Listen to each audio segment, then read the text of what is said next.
We give you a warm welcome to our commissioners meeting this morning. We ask that you stand and join us in the pledge to the flag, and if you care to, a prayer led by Commissioner Dawes.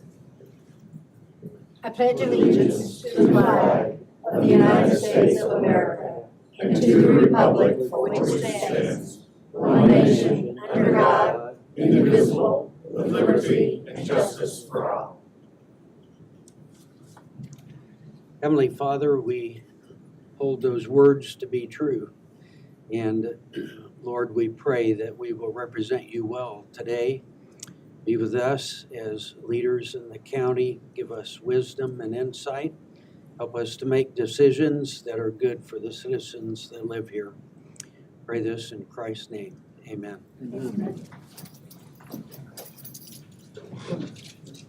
We do have a quorum. First item on the agenda is the approval of the minutes of the August 13th Commissioners meeting. Move for approval. Second? Any comments? None? All those in favor signify by saying aye. Aye. Motion carries.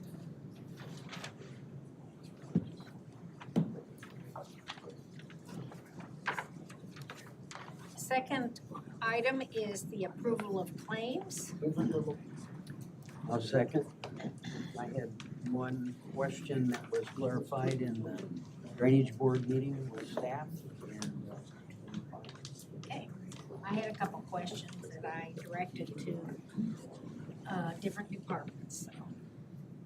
I had a motion and a second. Yeah. All those in favor say aye. Aye. Motion carries.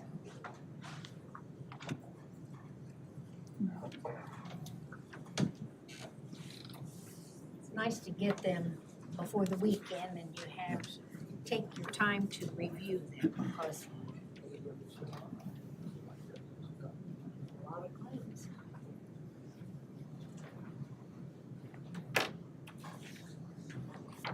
It's a big county.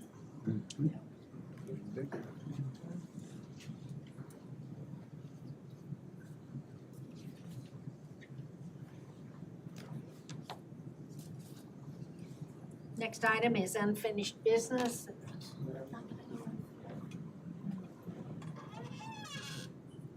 Then we'll move on then to new business, and the first item is a couple of zoning requests. Mr. Dombrowski. Morning. Morning. I think first is ZA 514, Johannes Array.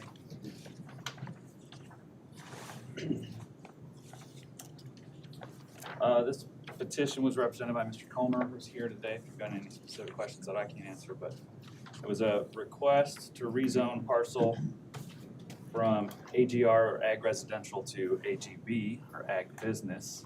The intention was to utilize the property for slaughterhouse. Planning Commission held a hearing, continued the hearing for more information, and then at the last meeting made a recommendation to you all, an unfavorable recommendation.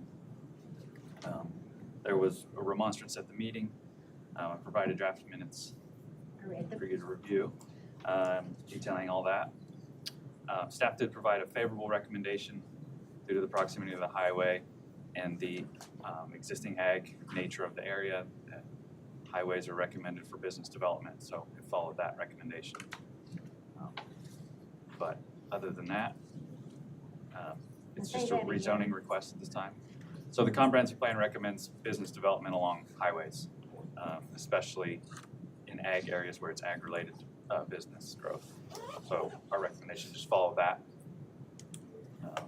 which we provided the Planning Commission. And then after the hearing, they recommended unfavorable. Okay, that was what, So the staff recommended favorably to the Plan Commission. The Plan Commission recommends to us an unfavorable. Correct. If the petition were to be approved, the owner would need to go through a full development plan review for site development because it's change in use from its current use to a commercial development. That would include review by other county departments as well as state departments because of the nature of the use. Do we have any other facilities like this in Hendricks County? So Ginger was asked that question. There is one facility, I believe I think she said, Hazelwood. I was trying to think, Maplewood, south of Hazelwood. Okay. But it's primarily regulated and controlled by the state health departments, Board of Animal Health and other state, so we don't have any involvement in it. So our public Or health local level. department does not get involved in this? Our health department does not get involved. I don't have any more questions. Madam President, I move to deny the application. I'll second. Is that deny the application or accept the recommendation from the Plan Commission? Consider it the same. Okay. And there's a Same. second. 1 second, yeah. This is ordinance number 2024-33. And is there any further discussion? None. So all those in favor of the motion to accept the Plan Commission's unfavorable recommendation signify by saying aye. Aye. Aye. So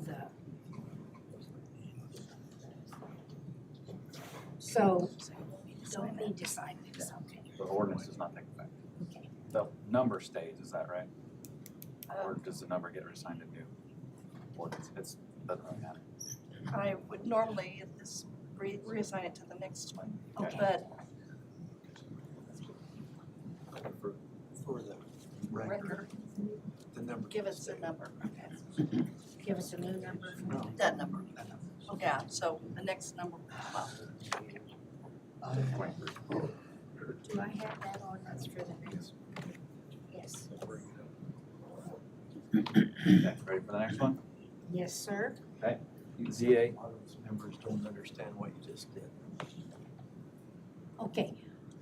The members of the Plan Commission give us an unfavorable recommendation for the slaughterhouse, and we accepted their unfavorable recommendation, so there will be no slaughterhouse out on US 40.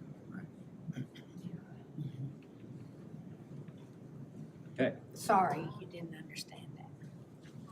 ZA 516 from Brownsburg Youth Sports, petition from Brownsburg Youth Sports represented by Banning Engineering. I believe, can I see Jeff? We've got a representative here from Banning. If there's questions specifically that I can't answer, but the petition is to rezone, how many acres? 60 a little over 60 acres, excuse me, to a PUD or planned unit development district. If you remember, every time a PUD comes up, I like to make this clarification that a PUD is a custom zoning district, and it only allows what is specifically written in the ordinance, and it doesn't allow anything else. So it doesn't have any inherent uses or standards. You have to write them in. Okay, so a PUD can be anything, in other words. The district ordinance written by Banning for the Brownsburg Youth Sports Park specifically provides a concept site plan as well as building elevations, architectural, landscaping, everything. There will still be a development plan review process, but the PUD ordinance lays out pretty specifically what that development will look like. Does that make sense? We did hold a hearing at the Plan Commission. There were a few members of the public present to comment, mostly with positive comments and a few questions for clarification, but otherwise supported the petition. Plan Commission had some questions and concerns about hours because apparently, I didn't know this, travel game, baseball and softball games can go well into the night. How well I know. They do. That's pretty wild to me. but apparently it has. Well, you may get there someday, Tim. Yeah. You mean you think Yeah. you'll be playing? Maybe. No, I think he may No. be attending a game or two. Yeah, Yes. my kids are not athletic. I'll say that. But you They're, know, you may have grandchildren that are. It's true. And we do anything for our grandchildren. It's true. My son's in the climbing club, so maybe that'll be where they go. Maybe, I hope that doesn't go into the middle of the night, because I can't stay up past 10. Anyway, sorry, get off track. It's a good point. Public hearing was held. Comments were made. Planning Commission asked for a restriction on hours to not go past 11 p.m. and not start before 8 a.m. And the petitioner agreed and wrote that into their revision of the ordinance to present to you. That's all I've got. Madam President, as part of the Plan Commission, these two young men represented their project really well, and I think having attended hundreds of these things, this will be a little different because this is Brownsburg's, and they're gonna have control of it.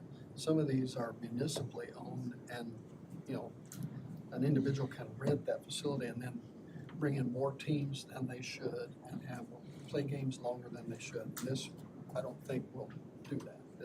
These two young men. So clarify what you're saying. Is this a Brownsburg Youth Organization It is. The way I and not the understand it. town of Brownsburg? It's a or- Right. Brownsburg That's Youth right. Organization. Correct. And these men stipulated that they were in control of this. I'll move for approval. And I'll second.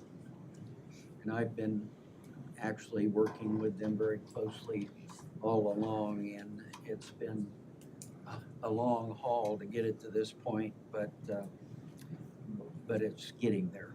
And there's a lot of people that are owed thanks as this has continued to develop, so. Well, and I commend the Plan Commission for having the restriction with the hours of operation because, you know, it's awful. Like I get complaints about Raceway Park, you know, and so now it's stated up front that nothing past 11 o'clock. Yep. Any other comments? It looks like it's very well laid out, designed good. All those in favor signify by saying aye. Aye. Motion carries. Thank you. So it's ordinance 23. 33. 34. Oh, I thought we were- Oh, no. Well, Greg suggested we keep Almost it, as old as sorry. you are. 34. Almost. We're keeping the other one for the record. So that was the.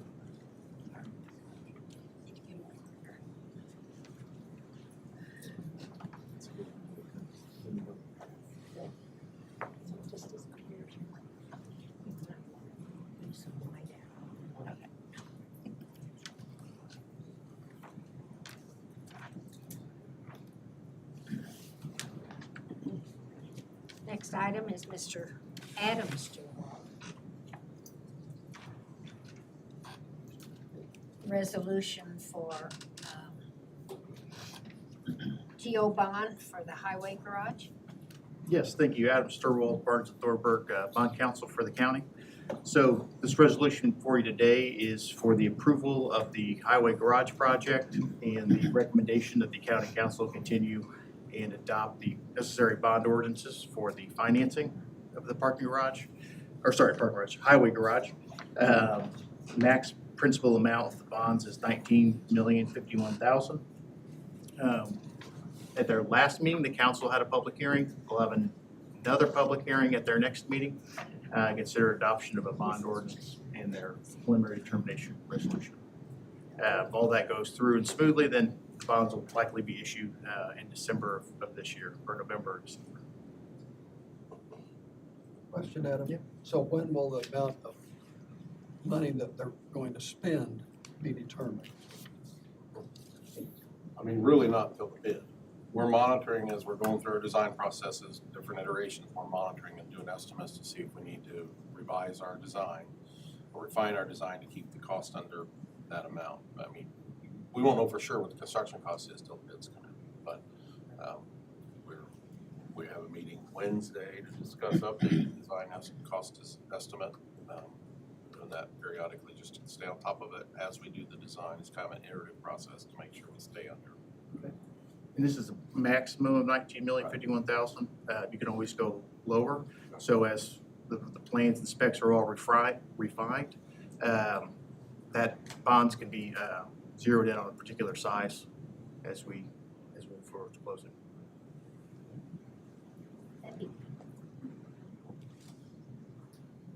Madam President, I would move approval of the resolution for issuing these GO bonds. I'll second it.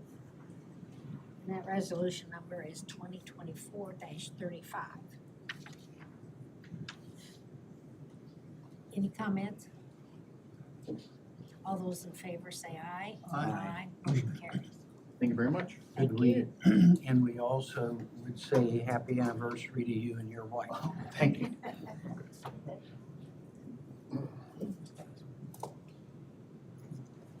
Didn't bring her to the meeting. How many? Spoiler too early. 7. We've been together 12. Okay. COVID years, you gotta. Yeah. Oh, Thank don't you. bring up COVID. Stacy?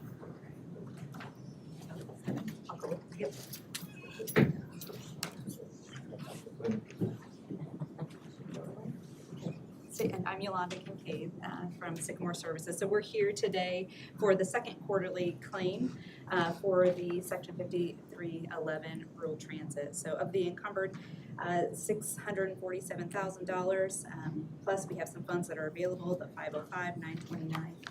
The current request is $164,550 for the second quarterly claims. And I do have a note from the auditor's office that they had received the supporting documents and they had no further questions and had provided approval to go ahead and push the information over to the commissioners meeting today. Okay. Move for approval. Second. This only calls for my signature. All those in favor of the motion to approve the request for Section 5311 rural transit funds, signify by saying aye. Aye. Motion carries. Thank you. Thank you. Thank you.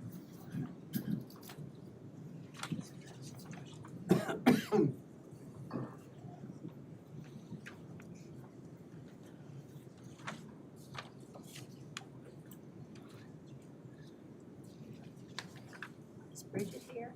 John's grabbing it. It's around the corner. Hello. Sorry, I'm 30 seconds behind on the stream, my bad.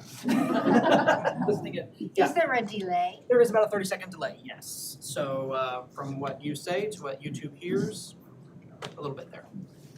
It's electronics. It is, it is. But That's why I don't like to do team meetings. I'm trying to move away from those, yes. So just want to make sure, see if there were any questions over what we are asking for.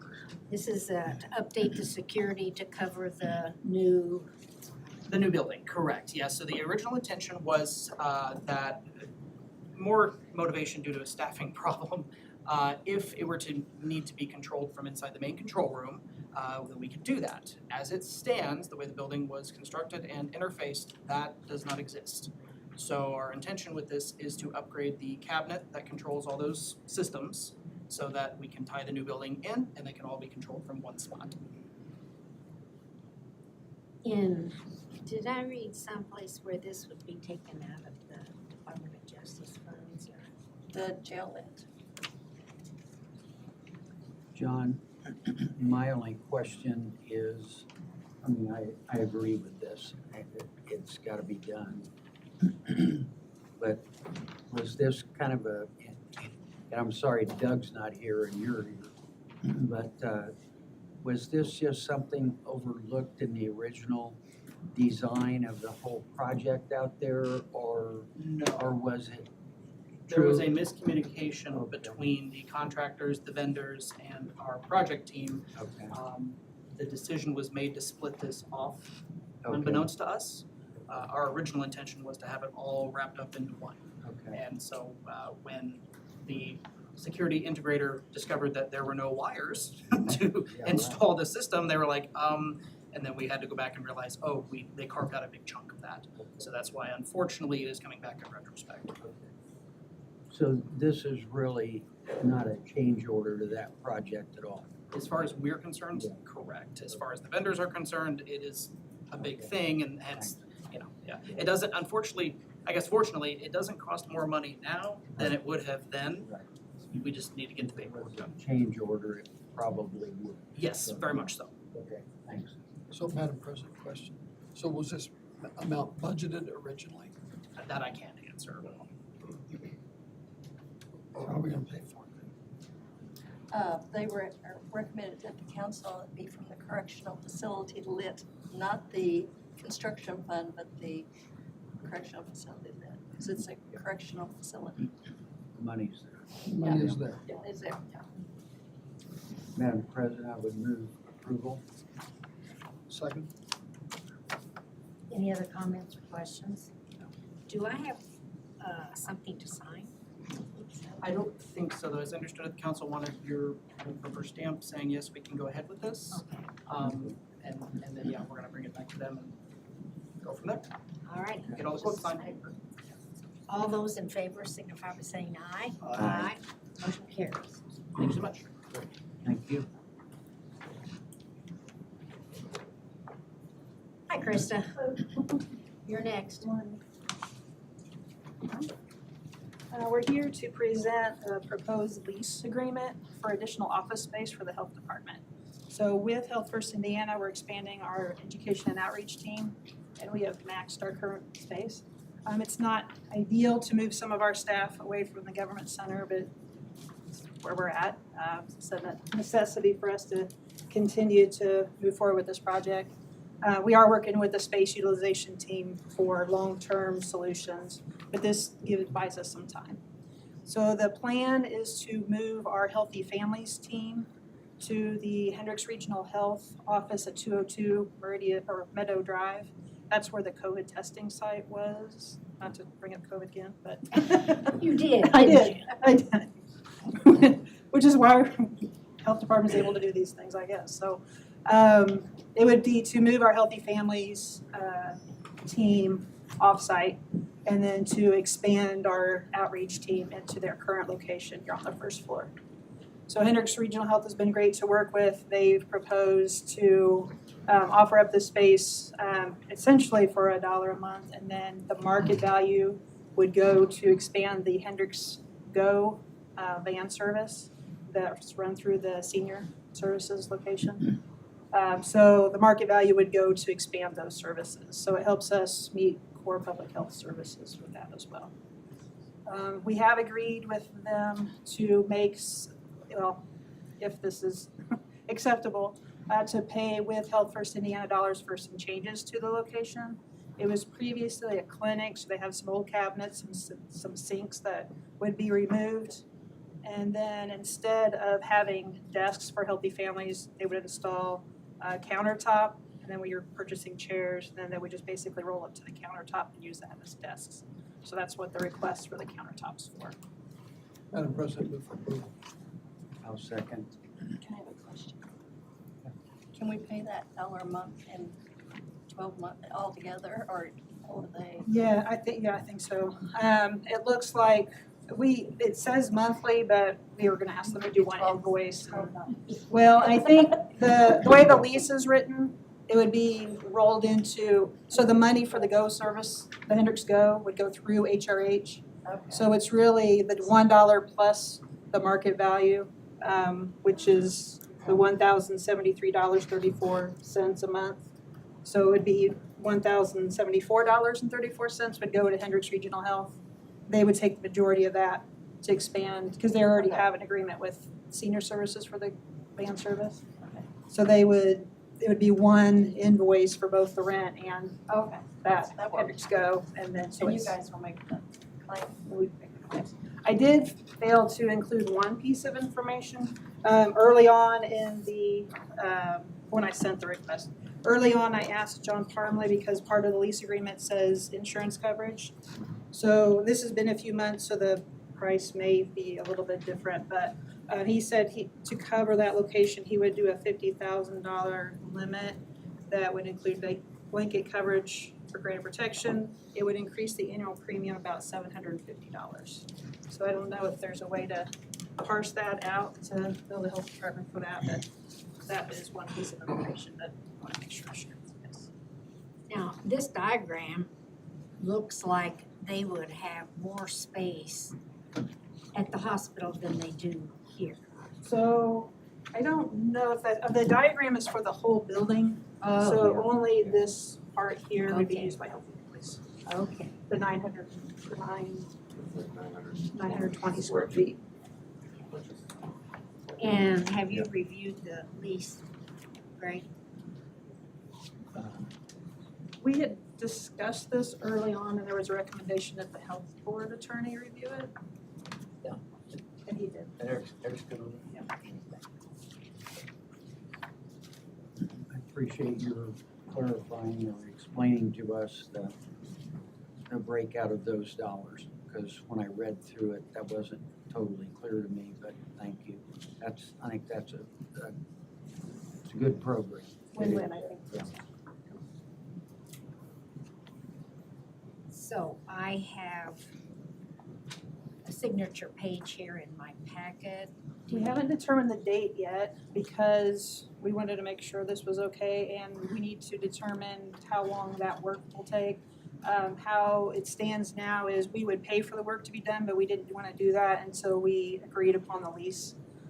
So I need to get back with HRH and find out what date they would start so that we can include that on the lease agreement. What's your target? I mean, when are these other employees It going was to July. Of next year? Yes. I don't know. I mean, as soon as we can. We have staff that are sitting on top of each other right now, so. We We're heard that moving from around. the prosecutor at one time. So as soon as we can get the work accomplished. Okay, so the motion is to approve moving ahead with the lease with HRH for space for healthy families. And we'll see the document later. Should I bring that to a meeting then, or? Well, you might, because we need to approve the signatures for that. All those in favor of the motion signify by saying aye. Aye. Motion carries. Thank you very much. Dr. Stockbridge, you have anything to say? Not COVID related? COVID update? No, it's, there is actually some COVID in the community, but thankfully it's much less severe than it once was. But still a big fan of vaccination. You know, we're hoping to get the newer vaccines here in the next week or two. So you'll hear us starting to promote those more as those come available. But what I'm seeing in the clinics is just it's a rough week. You know, I mean, I think we've all had the flu where we've been on the couch 2 or 3 days and achy chills and 101 fever. It's not a lot of fun. So but thankfully it's not a whole lot of hospitals and all that all that we were dealing with years ago. But yeah, I'll still be promoting it to to try to keep people in the workforce and and try to avoid that kind of few days of just not a lot of fun. So, but yeah, that's all I have there. And thank you for giving us some more space. That will be much appreciated once we get to that point. So, thank you. Have a nice day. We're looking forward to finding out about space recommendations from our Yes, consultant. yes, that would be great. Yeah.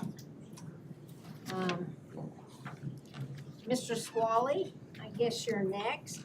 You have 2 or 3 items for us. I believe it's 3. Good morning, Commissioners. Good morning. The first is the declaring property of no value.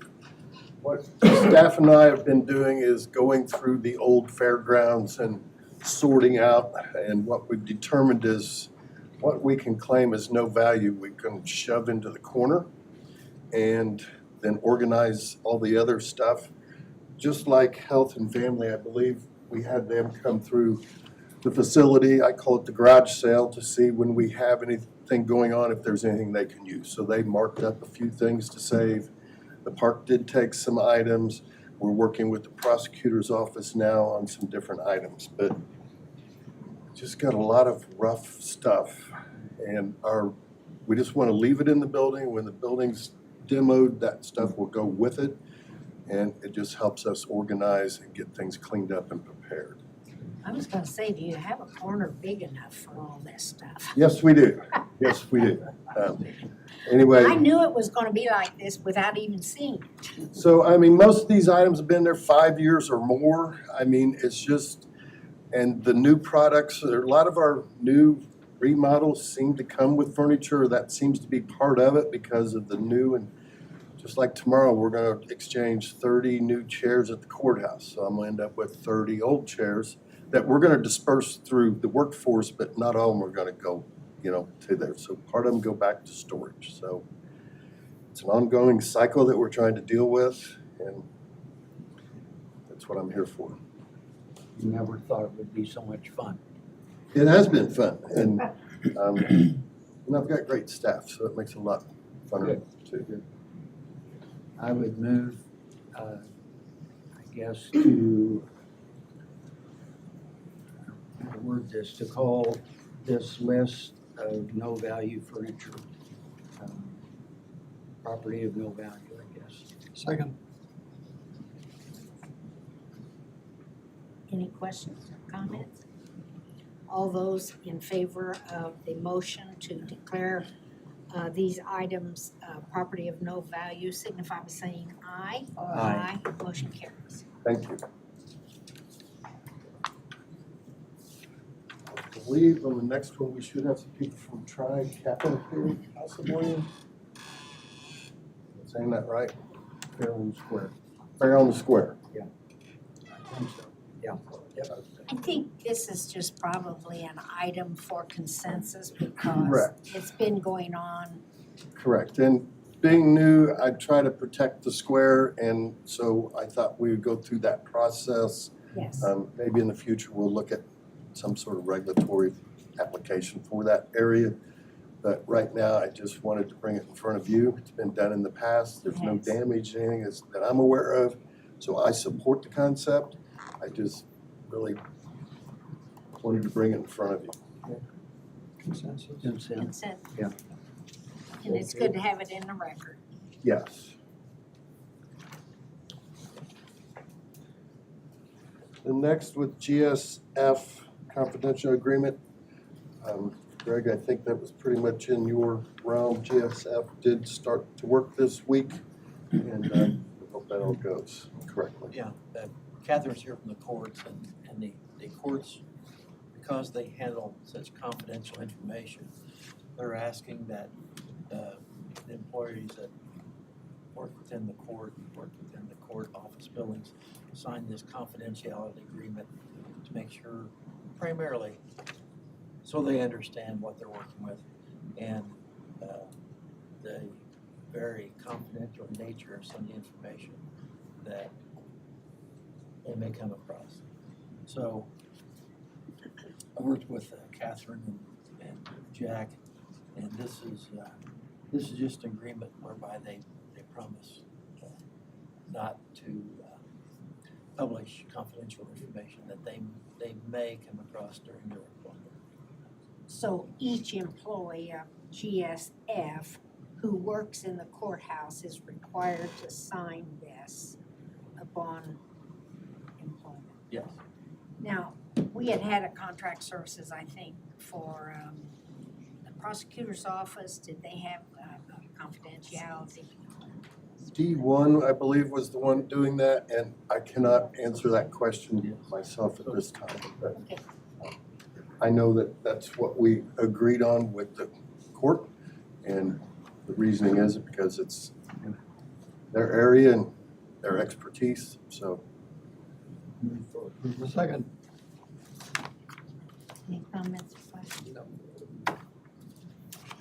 All those in favor say aye. Aye. Aye. Motion carries. Thank you. Thank you. get to finish off everything, John. I do. I have 3 agenda items for you today. The first one is notice to bidders for highway department equipment. You haven't heard us have to do this for several years because Kurt's been purchasing off of the Sourcewell, which is part of the state quantity purchase agreement, and as long as they have vehicles on there that match our specs, we can buy off that without having to go out to bids. In this case, we were in search of a road widener.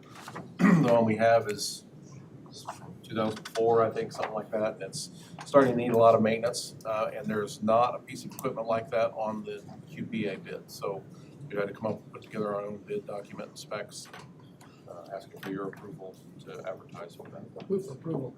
Greg has reviewed the bid document. I think he's okay with the notice to bidders and the specs. I'll second the motion. John, what roughly how many My question. thousands of dollars will this thing cost? 180, in that range. Yeah. They use that to put on shoulders after we pave, use that to put on I shoulders. see there. Cheaper than a barn picker. It is. Anybody else want to see it?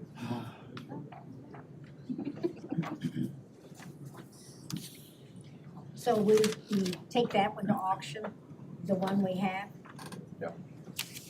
It's starting to need a lot of maintenance. And the one we have is just like that, it's an older version of that. So that's what we're basing our bid specs on, but there are other manufacturers. So if you approve to sign the notice to bidders, we'll get that. What date do we need to? September 24th. September 24th. Move approval for notice to bidders for this equipment. Second. Any further comments or questions? All those in favor, signify by saying aye. Aye. Motion carries. And John, another question, sorry.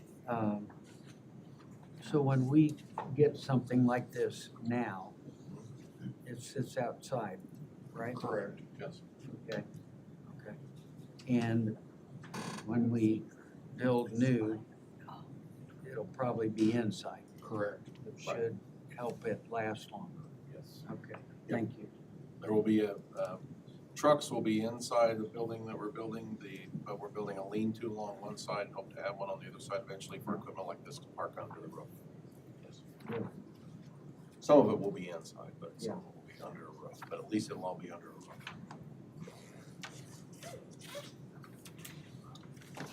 The next item I have is, we discussed last meeting, I think, about problems with truck traffic on County Road 1000 East between 600 North down to 136, I guess, for the warehouses that are located on 1000 East. North of 136, Google is directing truck traffic up off of 74 north on the Parkway to 56th Street, over to 1000 there where Hessian's Farm is, and then south through those two joints. So we'd like to and there's been problems with the trucks stopping there and parking there at the corner. So we would like to post signs there. We would like to post that road segment, no trucks, to make them go south to 136 and back up. I've talked to Brownsburg. They actually designate 56th Street as a truck route going east from there, or west from there to get to Northfield Drive. So they can't really post the intersection no trucks, but there may be some way we can post it going east so that they know when they get up to that T, they can't turn right to get to where they're going. But that would mean they'd have to flip a U-turn. The real problem is with Google, because once they get off the interchange and they head north following Google, they get up there, they're not gonna wanna turn around. Regardless of what the sign says, they turn right, go to 1000, they're not gonna wanna turn around regardless of what the sign says, so they're gonna try to go. So we have tried to make contact with Google and see if they can change their directions, but I understand that's very difficult to get done. Yeah, there's millions of people there that really don't care about that intersection, so I don't know that we'll get anything changed. I think all those people live in the clouds. Yes, they live in the clouds, that's what I hear. Question now. So, John, when they turn northbound on the Parkway, and so there's no way you don't believe that we can say no trucks? We can. It actually interferes with Brownsburg. Well, yeah, we can't say no trucks going north on the Parkway. We can say no trucks when they get to 56th Street to go east. They have to be able to go west to get to Northfield Drive. Right, But we could sign it so they don't turn east and go to 1000. okay, all right. But I don't know how effective that will be. But I've talked to Brownsburg about it too, so we'll we'll try to work something out there, but we need to establish an ordinance on 1,000. We have to have a hearing for this. Yes. So moved. Second.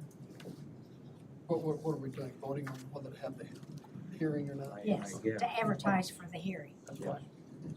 All those in favor say aye. Aye. Now, I will also note that on 1,000 East, at the corner of 56th Street, is actually in the town of Brownsburg. Well, no, that's in the county because the Hessian farmstead's in the county.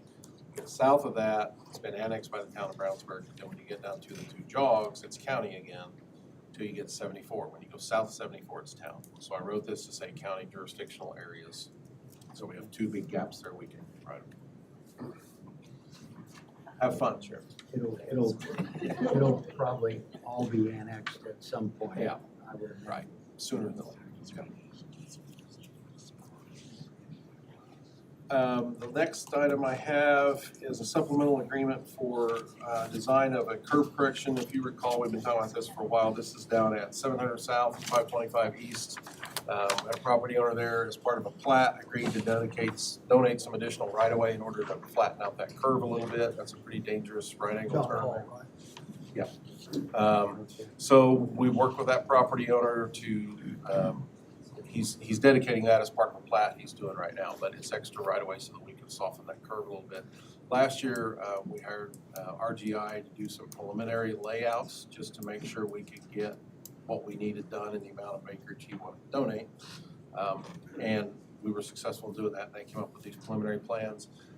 We're ready to move on to a final design phase.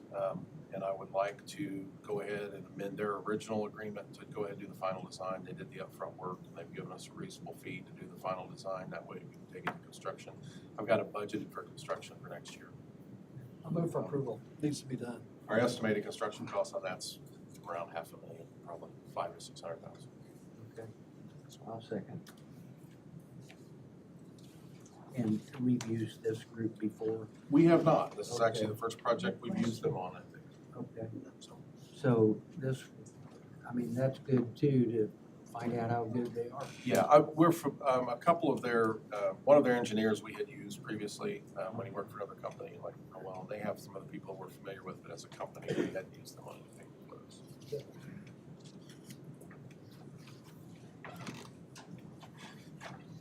All those in favor of the motion, signify by saying aye. Aye.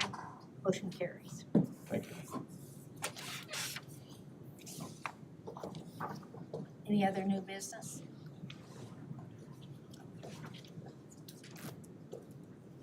We'll move on then to comments from the floor.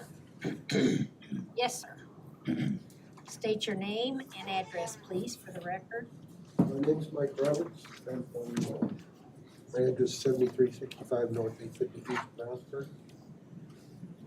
First of all, we would like to, from the neighborhood of Reed Estates, thank you, commissioners, for the recommendation of the 30-mile-an-hour sign. We all appreciate that very much. The sign has been installed coming from 267 into Reed Estates from the west. And I was just gonna ask John when the sign will be in from. I don't know, I can check with the sign group today and find out. That's all, I mean, just, the sign in, so we're getting some of the speed slowed down, but coming from the east, it's still a 40-mile-an-hour. We may have had to order signs, I don't know. That's what I'm thinking too, John. Not trying to push the issue at all, but do wanna, from the neighborhood, show the appreciation of what you guys did for us. So, Very good. thank you. Thank you. Any other comments from the floor?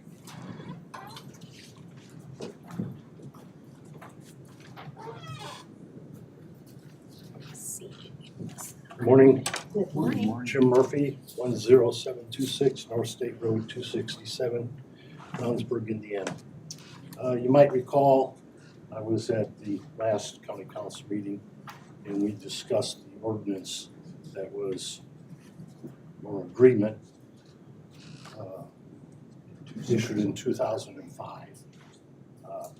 And Greg got a copy of it. perhaps he's looked at it. But I gave everybody a little highlighted map here. Yeah. So I just wanted to go over to make sure that even though Brownsburg had an annexation, the only portion they annexed was that bottom portion. And you'd see up here, it's annexation number 1. So they have to annex the rest of these properties.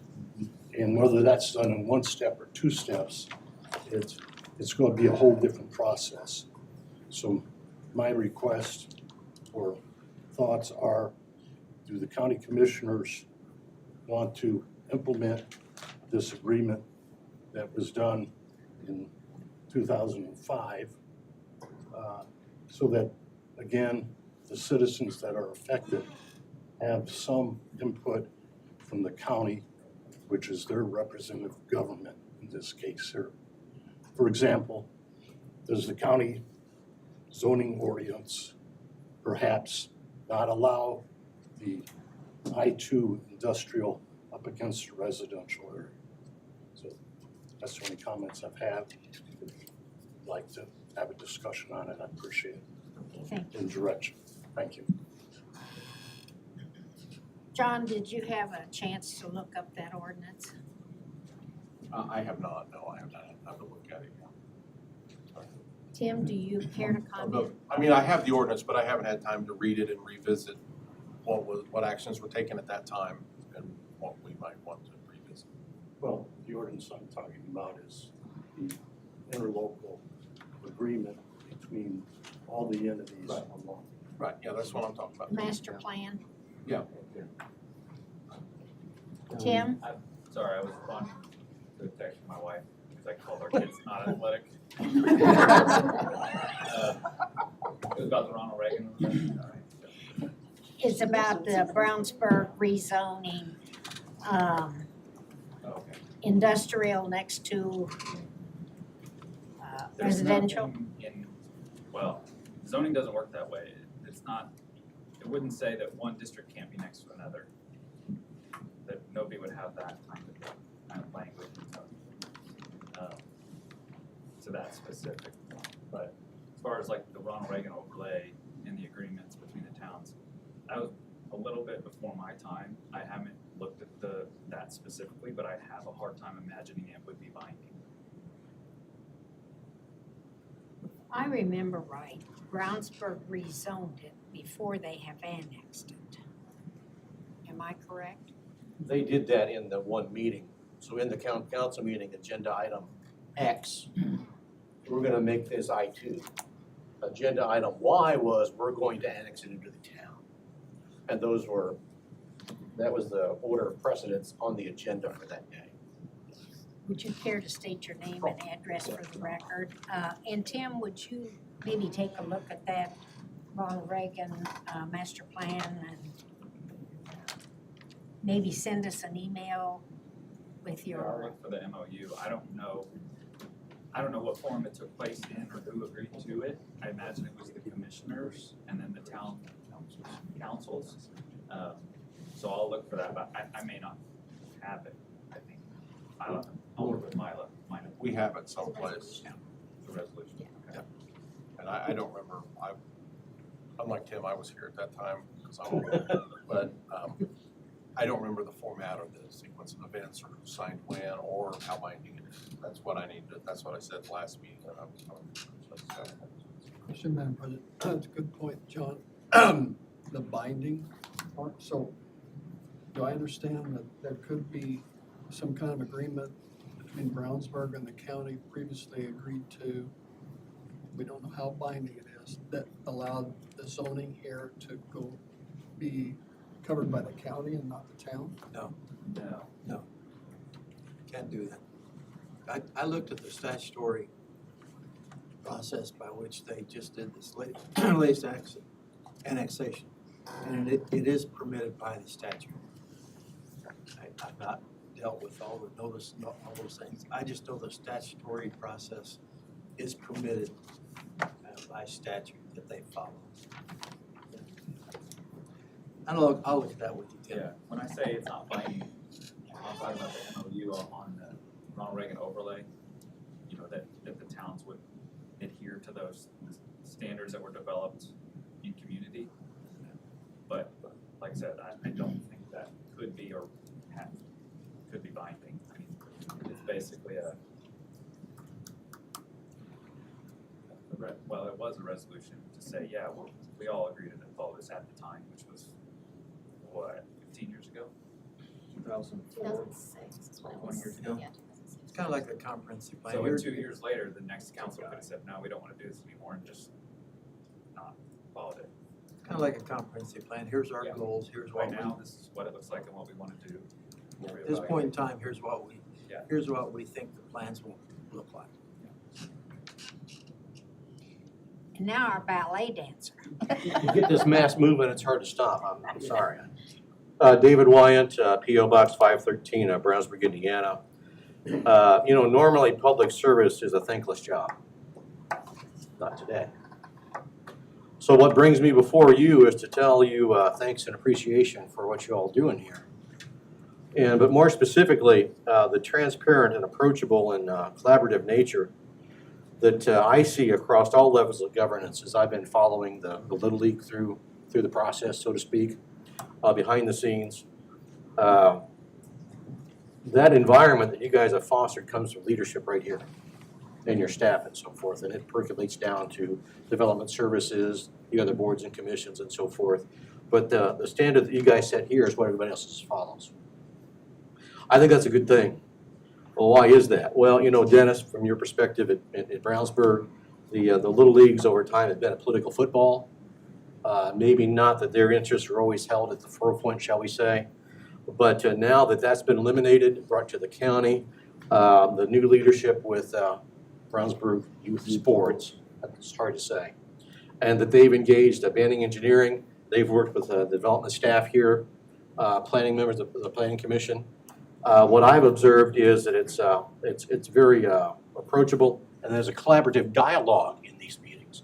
Doesn't mean that we necessarily agree, doesn't mean we get what we want, but there's an open dialogue in that, and that way, in that exchange of information, decision makers make a better decision. And all of that, again, is from you guys up front here. I think to Mr. Murphy's point here, that Reagan agreement that we're talking about, there's a step in there that says that the municipalities will meet with the county, and we'll have a little handshake, a little chat about here's how we're going to use the land, here's how we're going to go forward, and it's just a collaborative effort. And what I understand that did not happen at Highland Springs and Highland Green in that area and that annexation was that meeting and that discussion never took place, either publicly or privately through back channels or emails or through your staff or with members here.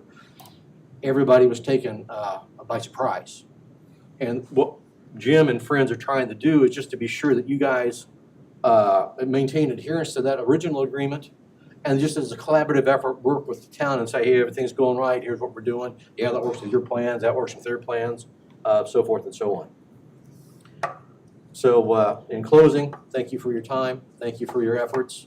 It's a substantially different environment when I come down here, and it's much more pleasant, shall we say, than what I have to endure in my hometown. But you guys set that leadership that your staff and others follow. And it's been successful, as you see, to your point, the way that was designed, how that all worked out. I don't want to say painless, but that process moved reasonably swiftly. Well, we appreciate your comments. We don't. You don't get that a lot. We don't. And you typically wouldn't get that from me unless it was earned. Okay, thank you very So, much. We thank you appreciate it. folks. Denny is kind of our liaison with the town of Brownsburg, and so I think he's diligent in trying to stay abreast of what's happening up there. So thank you very much. Any other comments? Ma'am, you had? Yes. Same place. Okay. I didn't see her. Huh? Morning. Morning, if you would state your name and address for the record. Sure. I'm Amy Mays with Cummins Behavioral Health, located at 5101 East US 36 in Avon. What I've come today to discuss is the state of Indiana has issued a grant opportunities for local governments to help offset some costs of mobile crisis units for behavioral health. And Cummins has a 24/7 mobile crisis unit. Typically, we Cummins would apply for that directly ourselves. However, the way the law is written, county government has to be the applicant for this grant opportunity. Unfortunately, there's a very tight turnaround on this grant opportunity, and so, as always. And so what I would like to ask is if the county would be willing to partner with Cummins in submitting this grant application. Cummins would do 99.9% of the work for this grant. We would write it, we would collect the stats, the statistics, any quarterly reports, et cetera. However, the county has to be the formal applicant for this grant. Todd, you've had conversations regarding this. Do you have any recommendation, any comment? Yeah, I've talked to Sheriff Sadler about the services that Cummins provides with the team. He said they have benefited from it. I think it's like most grants, it's a pass-through where they have to have some governmental entity for the funds to pass through. Correct. One concern I had was the additional work it could create for the auditor's office, so wanted Nancy to weigh in on that. Absolutely, right. We've become pretty much experts on grants because we do so many. Right. So, do you know if it's a state that is funded by the federal government? I believe this is, I don't know. I'm thinking state funds, but I honestly I don't know. thought it was state. Yeah, I'd have to go back. There, with the first timeline, there's an informational webinar on September 4th that I will be listening in on, asking questions. By September 6th, a letter of intent would need to be is recommended to be submitted. It's an optional form, but the state historically has limited some of these grants to applicants that submit this letter of intent. It's a non-binding. It just basically says we're interested. So if the county is interested in doing that, that would be, I could think, the first letter of orders to get that letter of intent submitted. There's a questionnaire or questions we can ask, so I'll be doing that. I don't know the full funding. I've heard, I don't know how official it is, that the entire state budget is $2.5 million, which will not go very far. Just to operate one of these teams is about $1 million a year. And so we're looking for, Cummins is looking for funding for, to help offset these costs. So I'm not even for sure how much, would be available in this. Yeah, I don't have any problems with it. We just do what we need to do. There's a whole reporting process through the auditor's office. So I will be audited on what you do. Sure, absolutely. So we Right, so we work together and, right, be on top of following the rules. Absolutely. Just no concerns, so. The reason this couldn't be, she needs an answer just for the letter of intent at this point. I think there'll be a lot more details as we learn, right. As she learns, but she has to have the letter of intent. By September 6th. Yeah, by September 6th. Right. And it's a 3-question letter of intent. Do you want to apply? Have you submitted any questions? I already have a list of questions I want to submit to the state about the grant. And that's really it. So do you need a signature from either the auditor's office or the commissioners on this letter? I think either or on this letter. Like I said, I don't know if I just work with Nancy. No. I think just one representative. So I don't know if Nancy, Yeah, probably they should. Okay. For the initial. Yeah. So I'm open to a motion to approve signing the letter of intent for the grant that is being requested for Cummins Mental Health in the state of Indiana. I'll make that motion. I'll second the question, Madam President. Sure. So is this just for our employees? Is this service going to be offered just to the county's employees? No, this is for the county as a whole, all citizens of the county. So if there is a behavioral health crisis, mental health, substance use, our team is able to respond 24/7, either telephonically, mobilely, actually going to someone's home, going to a hospital, meeting in the community, and trying to basically divert hospitalization, divert, if possible, law enforcement involvement if possible. So it's really for the citizens of Hendricks County. Can you maybe clarify this Sure. for me? The Willow Center, they've just established a physical location working with the Northwest Hendricks schools. Now, what is that a duplication of services? We are competitors with them, but we do the same type of work. there's plenty of need in the county. And so it's very similar to what the Willows does. Thank you. And this is a state program. Yes, this law is written that the state has to apply to run or to operate a mobile crisis unit, which Cummins does. So, But I'm telling you, it's a state program, it's not fed. correct. Okay. Oh, okay. Okay. Thank you. And you are already doing that. We are already doing it. This would Help offset the cost. offset the cost. Correct. Got it. Okay. Correct. If you get the grant. If we get the grant. Correct. Call for the question. All those in favor of the motion to sign the letter of intent for the request for grant funds for Cummins Mental Health, signify by saying aye. Aye. Motion carries. And I think I probably have document here. Yeah, well, it may have to be, you can sign that, but it may have to be electronic, so I can go back and look at that and send that to you if necessary. So, okay, well, I appreciate it. Thank you very much. Oh, boy. Any other comments from the floor?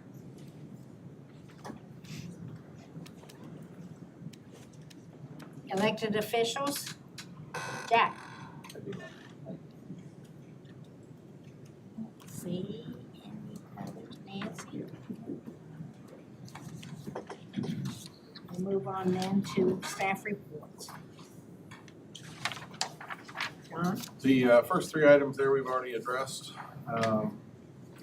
Last meeting, we talked about an agreement with a company called Analytics to do our video pavement ratings. We're still hashing out some contract language. Greg reviewed that last week, and we had quite a few things we wanted to change.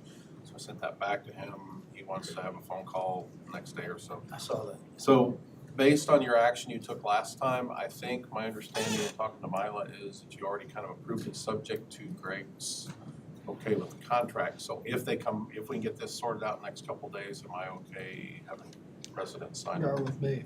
I think so. We'd like to get it in place pretty soon. It's a very unique contract. It is. The nature of the services provider, very unique, a little bit different than what we typically see. Maybe we can talk to him today or tomorrow. Okay. Yeah. Several of these other things are just updates. Some bridge closures, some bridge openings. Commissioner Gentry and I met with NDOT last week about the stuff on 40.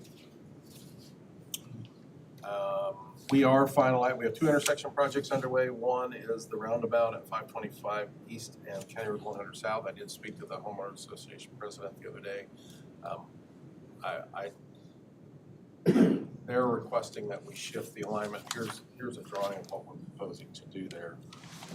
They did request that we shift the alignment north and east, and I really don't think we can do that. I don't think that makes sense. We did shift the alignment north a little bit to avoid existing house on the house on the southeast quadrant. We like to try to minimize our impacts, minimize our right-of-way costs. But also we want to try to keep the roundabout centered as much as we can to make it functional. So I really think it needs to be where it is. There's no houses inside Parks and Prestwick that are being affected. There's the one closest to the intersection. We're basically bumping their property line on the east side where we're tying the pavement and the sidewalk back in.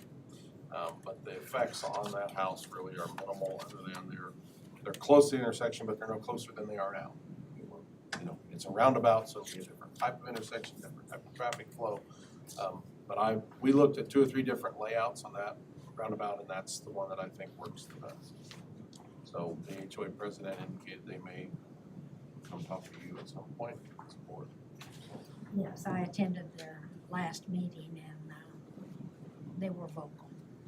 Question, Madam President. How long has this been working? How long have you been working on this? I think the design contract was signed 2 years ago, maybe. Oh, 2 years. We're ready to start buying right away. If you're okay with this layout, we're ready to start getting this together and go construction next year. Okay, thank you. But they acted like it was a new idea, but I remember years and years ago that somebody made the comment there was a roundabout plan for years.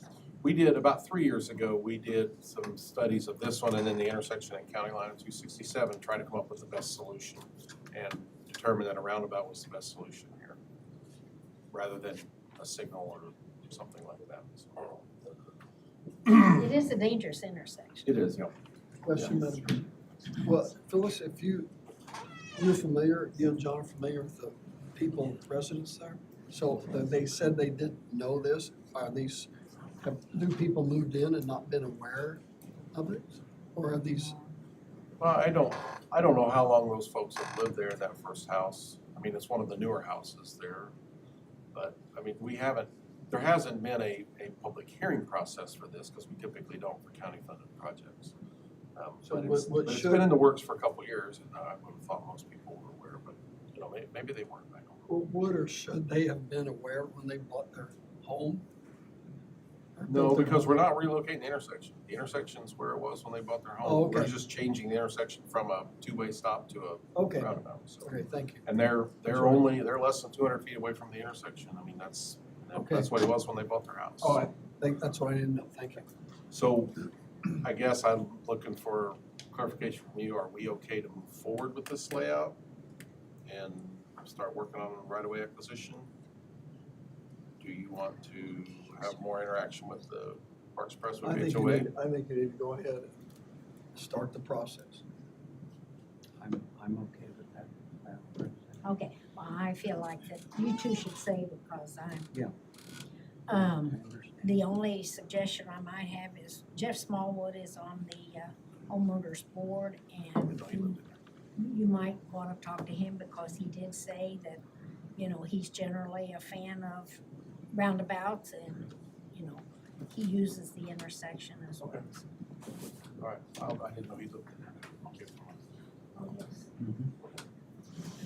The other one of those two intersections is down at County Line at 267. We did last week. We had two small parcels of right-of-way. We had to buy both of them in Morgan County, and we got them both bought last week, or the second one last week. For the property owners, I thought would be less than cooperative, and it went well.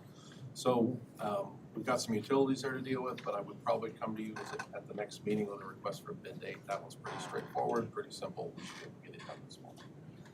It's Really? a signal, yeah, some signage. Okay. The only other thing I would add is we do have a pre-construction conference today for Bridge 290, which is Dave Jones Road over CSX. So that's getting kicked off finally. We got everybody lined up for a meeting today.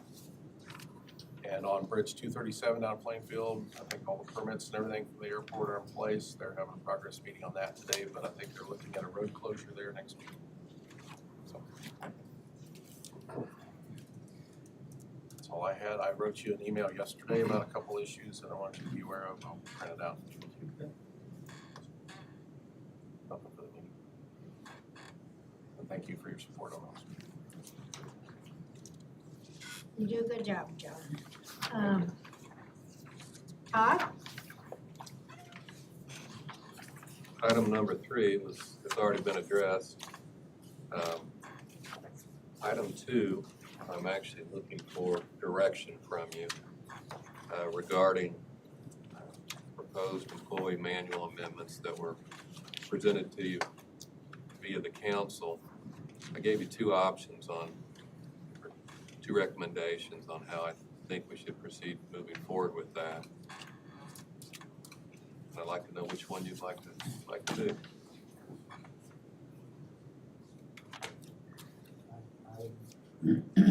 I like the one that you use the word transparency and allowing feedback. I like that one. Okay. But that's my opinion. There's three of them. And I would agree, I think that That's it fine. helps. And, you know, we were presented with this suggestion to amend the employee manual at the council budget hearing. And so we're just trying to comply with their request. There you go. So then you would essentially introduce the amendments at the September 10th meeting and then wait for a vote on adoption until the following meeting. Take comments at that. Okay. And allow elected officials and department heads to comment or provide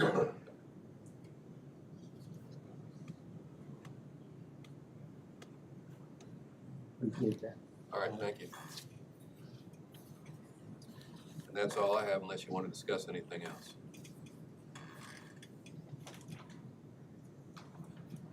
Want to discuss anything else?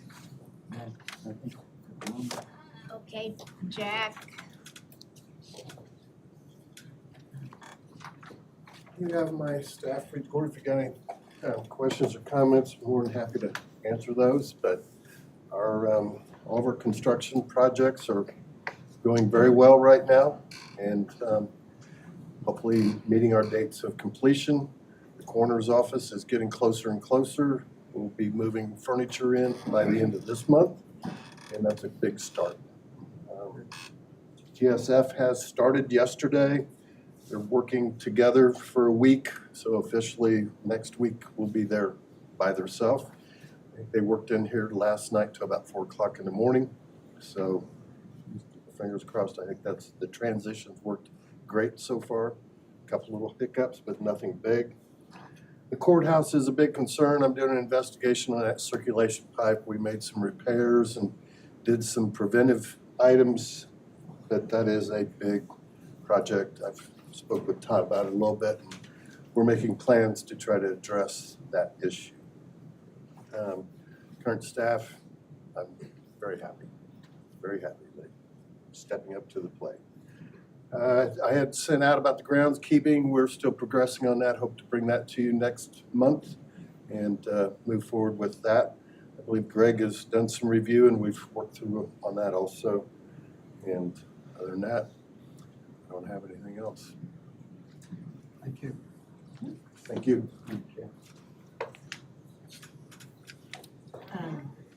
Doug is at a conference and he provided a written report here. Do you have any comments or questions about his report? None.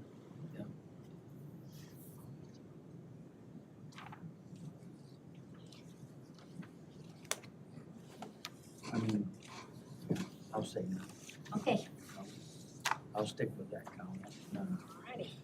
Can I go back and add something to my report? Well, Mother may I. Well, I forgot to bring you up to speed on paving. You mean how fast people drive over the paving? Yes, the racetracks are making, never happy. The community crossings project is underway right now, and they should be done about September 26th with that. That's hot mix. Kurt has about 12 subdivisions we're going to go back in and do some paving on before the end of the year.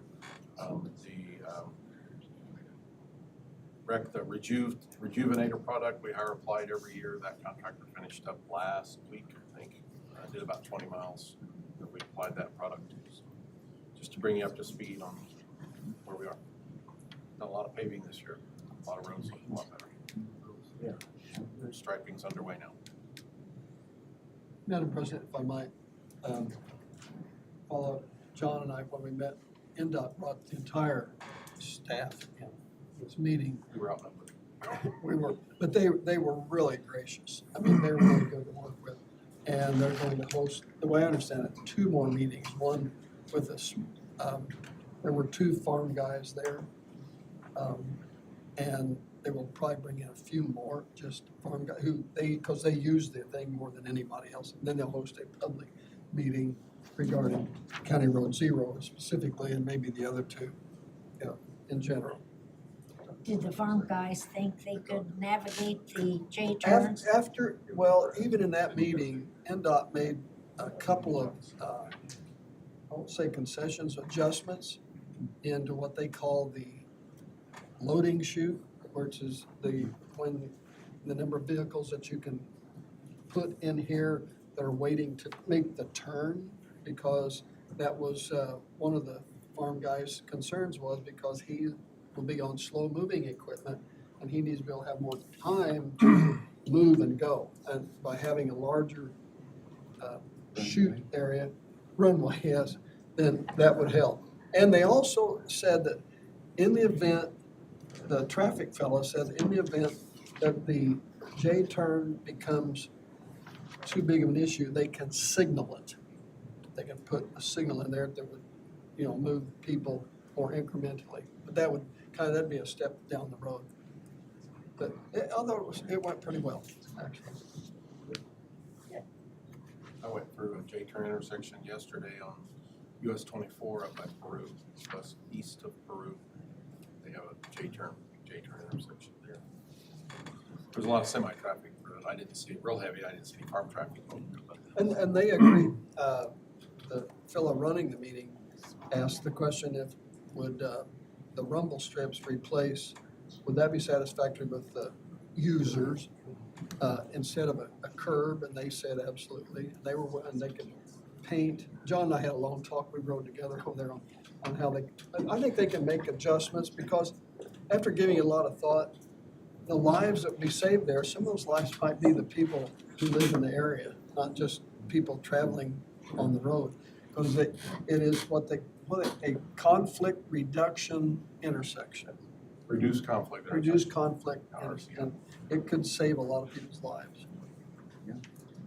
Well, they're both dangerous intersections. That's all. So then we'll move on then to commissioner comments. Did you have anything else? Nope. Commissioner Gentry? And I know you have some that are confidential. That's right, yeah, Okay. you can't read them Okay, unless I say them. okay. Just one comment now. I had some others that we've already done something with, but in the Indianapolis Business Journal last weekend, there was some brief comments that talked about the population growth. And it said in the 11 county metro area, which is Indianapolis and the surrounding counties, that by 2050, the population is projected to be 2,497,000 people, which is an increase of 405,000 people from 2020. So, I mean, we hate to say it, but none of us probably will have to deal with that. But we need to plan, you know, we need to keep that in mind as we plan. Tim will be here, but Going to night baseball games. Anyway, that was pretty astounding to me. So just FYI for us to think about. And I think most of them have 3 or 4 cars that they're driving on the road. Yeah, right, yeah, There were 49 counties to lose population, yes. 2010 to 2020. They're all moving here. Fastest No. growing areas, Avon, Brownsburg, Whitestown, Fayetteville, Zionsville. Lebanon is growing. Amazing. That- Third of our size. By the way, Indiana was the only state in the Midwest to gain population, 2010 to 2020. It's a very, very interesting stat. We don't have climate, we don't have ocean, we don't have mountains. But we have a lot of jobs. That's all. Madam President. Okay. Thank you. I don't think I have anything. Thank you all for coming. We do have an executive session following this meeting for performance reviews. I would entertain a motion to adjourn. So moved. Second. All those in favor say aye. Aye. Motion carries.